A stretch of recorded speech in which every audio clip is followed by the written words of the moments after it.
Salom do'stlar, siz bilan O'zbegim TV kanali. Bugun e'tiboringizga 2011-yilda Chexiya ijodkorlar tomonidan ishlab chiqarilgan Erkaklar umidlari deb nomlangan romantika va drama filmining qisqacha mazmuni bilan tanishasiz.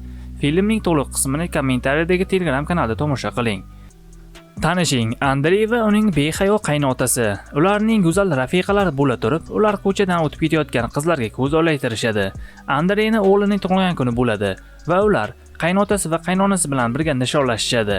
Andreyning yashaydigan uyining qarshisida qaynotasi va qaynonasi yashaydi.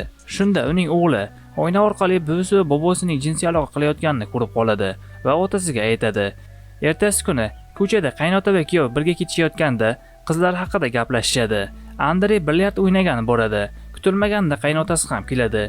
Ikkisi suhbatlashib turganda ularning oldiga qizil ko'ylak kiyib olgan Charlotte keladi.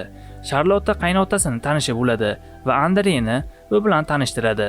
Andrey Charlotte'ni ko'rganida g'alati bo'lib ketadi. Spirtli ichimlik zakaz qilishadi va o'zaro suhbatlarni sir tutishini Andrey qaynotasidan iltimos qiladi.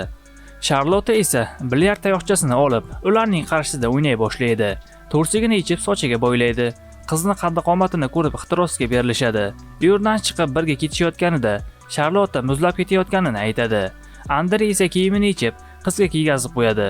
Charlotte uning qaynotasi bilan birga ketadi. Andrey uyga kelganida xotini tez qilib ko'rayotgandi va eriga test musbat bo'lganini aytadi.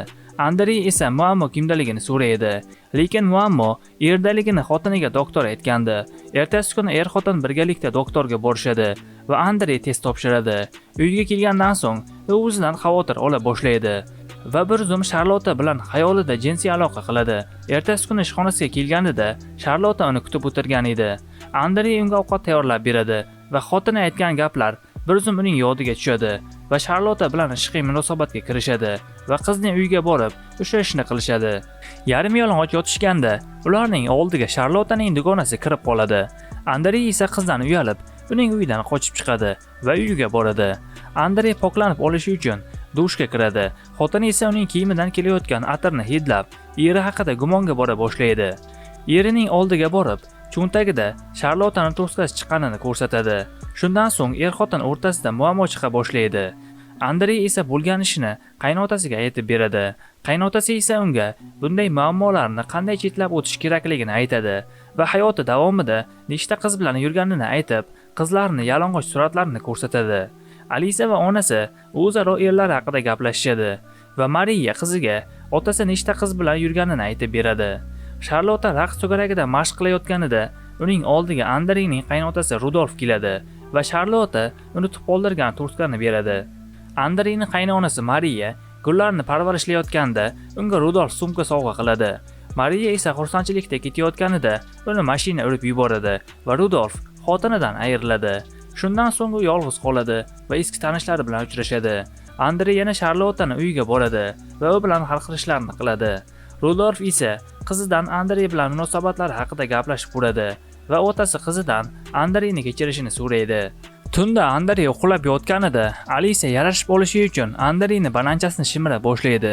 Ertasi kuni Andrey va Charlotte daryo bo'yida mashina ichida hal qilishlarni qilishayotganida bolakaylar ularni tomosha qilib turishgandi. Kutilmaganda mashina joyidan qo'zg'alib ketadi va daraxtga borib uriladi. Andrey o'z vaqtida xotini va Charlotte'ga o'z mehrini berishga harakat qiladi. Andrey shu darajada ikki ayolga beriladiki, hatto xotini bilan ko'hnida jinsiy aloqa qilishadi. Andreyni bananchasini sog'inib qolgan Charlotte unga yaqinroq bo'lishi uchun ular ishlaydigan restoranga ishga kirish uchun keladi. Alisa uni ishga qabul qiladi, erini Charlotte bilan tanishtiradi va Charlotte o'sha kundan ularning ishxonasida ishlay boshlaydi. Alisa Charlotte'ga otasining uyidan joy beradi. Shu orqali yolg'iz qolgan otasini Charlotte bilan munosabat o'rnatishga umid qilishini eriga aytadi. Lekin eri Charlotte'ni darslatib yurishidan bexabar edi. Ular birgalikda tennis o'ynagani borishadi.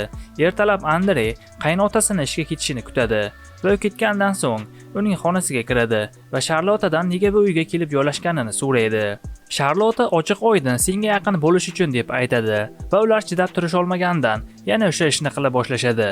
Xotini Alisa derazadan qaraganida Charlotte berayotganini ko'radi. Alisa ixtirosga beriladi va eriga qo'ng'iroq qilib bo'layotgan voqeani aytadi va eriga tezroq kelib darslatib ketishini iltimos qiladi. Bu orada Rudolf kelib qoladi va Andrey oynadan o'zini tashlab qochib qoladi.